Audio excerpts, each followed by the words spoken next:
Hi everyone, my name is Tiwari. Welcome to this yoga class. We're going to be focusing on some back bending. So when you're ready, grab your yoga mat, get into some comfy clothing, and I'll meet you on the mat. Okay, we're going to start at the top of our mat, feet pointing towards the front. And we're going to take a deep breath in, sweep the arms up, gaze up to where your thumbs meet, and then just lift the chin a little bit higher up, push the hips forwards and start reaching the hands a little bit further back. And then exhale to come all the way down. Drop the hands down. Take an inhale, come halfway, lift yourself up. And as you exhale, place the hands down and step the knees to come back so that you are on all fours. From all fours, we're going to bring the knees together, the feet together, and sit back onto your heels. And we're going to come into camel pose or Shavasana. So you've got a few options here. I'm going to ask you to start with this option where we have the knees down and the feet together and we're sat down, and bring the hands behind and just start pushing the hips forward exactly like we just did and lifting the chest up. Press the hands into the ground. You can walk the hands a little bit closer in towards the feet if you like, and then work again on lifting the chin up and gazing back, shoulders down. Keep breathing, take it as far as you feel comfortable. Inhaling, exhaling.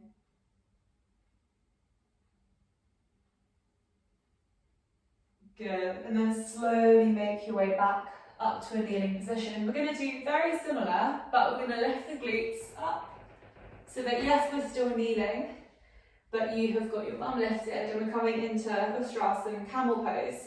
So really important that we use our hands here to protect our lower back. So have your hands on your lower back, tuck the elbows in so they're not splayed out to the side. You really want to make sure that you have got a nice firm grip of that lower spine. And then it's exactly the same movement.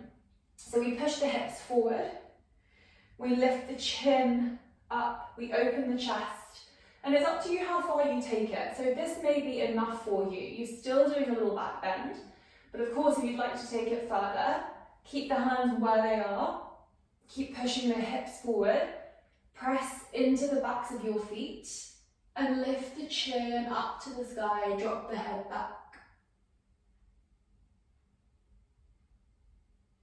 And when you're ready, you can always come back up. Back bending can be really intense, so I need you to take this in your own time and listen to your body. Know when you've taken it too far and back off, but similarly know if you want to take it a bit further and go for it.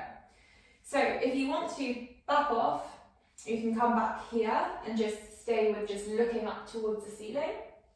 Or if you want to take it a step further and challenge yourself a little bit, then you can start leaning back and maybe releasing the hands this time. Again, don't forget to push the hips forward, lift the chest up to the sky, and keep breathing.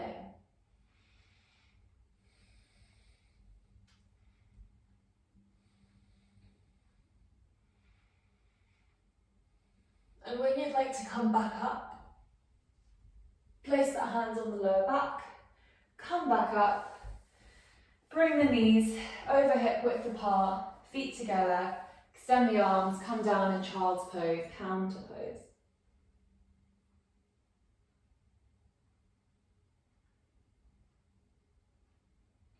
Coming back to the breath, just resting here, just noticing how that felt for you, going backwards. Notice if you opened anything up. Stay in your child's pose. When we go through those back bends, we're creating such an opening through all of the subtle body. So we've got the energies that run through the center, the subtle energy, you've got your chakra system that runs through, and you're really allowing that part to open up, creating this smooth, open channel. That means sometimes certain emotions can come to the surface, we can feel like we're unleashing some sort of emotions. So if you feel like something's come up, that's okay. Know that you're safe to be here and it's okay to practice.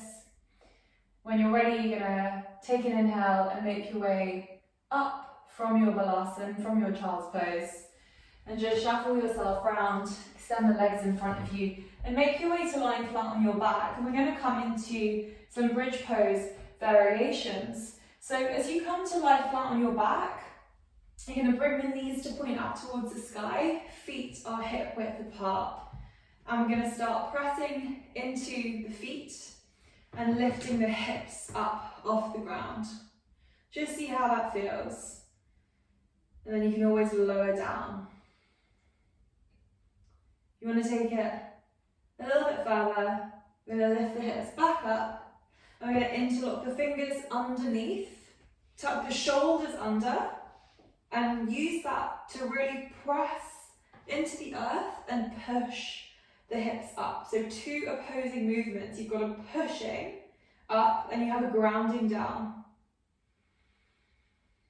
Again, back to the breath. Pressing into the soles of the feet, the heels and the big toes. I want you to think about drawing your shins closer in towards your face. And when you're ready, you can slowly release down from your Setu Bandhasan, your half bridge pose.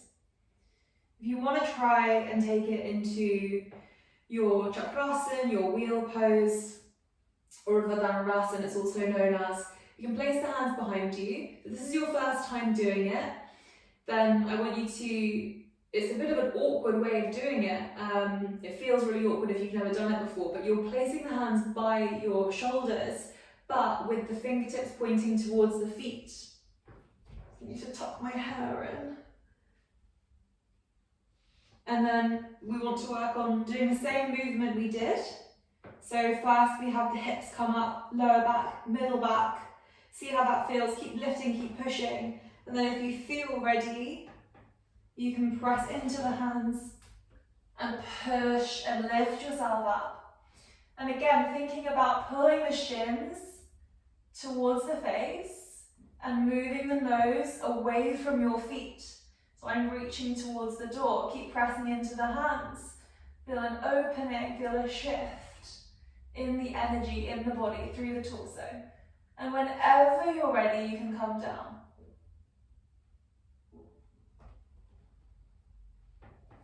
And as soon as you come down, you're going to bring the knees in towards the chest, give yourself a nice hug, squeeze yourself in, maybe roll from left to right. Allow your body to come back to baseline, get the breath back, get the heart rate down. Good, come back to center. Separate the legs, come into happy baby pose, grab hold of the shins or the heels, or the big toes. Press the feet up towards the sky. Draw the knees in towards the armpits. Lower back imprinted onto the ground. Little stretch into the hip flexors, tops of the hamstrings. And then release and drop the feet down slowly. Make your way into Shavasana, corpse pose, final pose of the practice. Legs out to the side, hands out to the side. Relax your shoulders, close your eyes. I'm going to leave you here for a few moments of silence, of stillness. And then I'll slowly welcome you back out. So just enjoy this time for yourself.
And when you're ready, start to bring a little bit of movement into the body.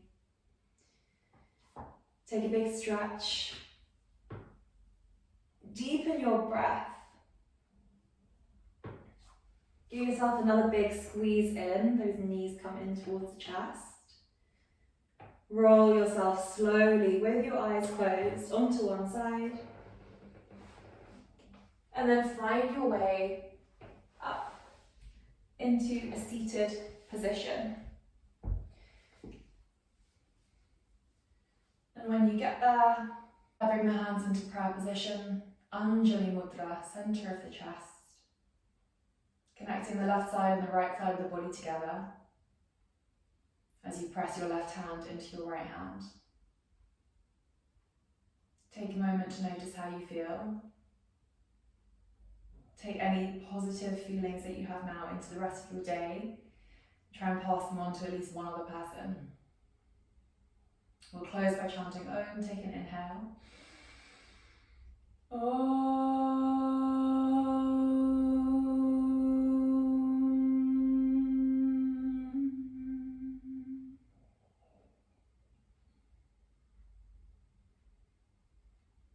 And when you're ready, slowly you can blink the eyes open and welcome yourself back to the room. Thank you so much for joining me for that yoga flow based around back bending. Back bending can be challenging, but it's a great way to build strength. It's a great way to open up through the nadis, the channels in the body, and it's a great way to just get out of whatever's happening in your head and get a bit more into the body. So I hope you enjoyed that, and I'll see you again in the next video.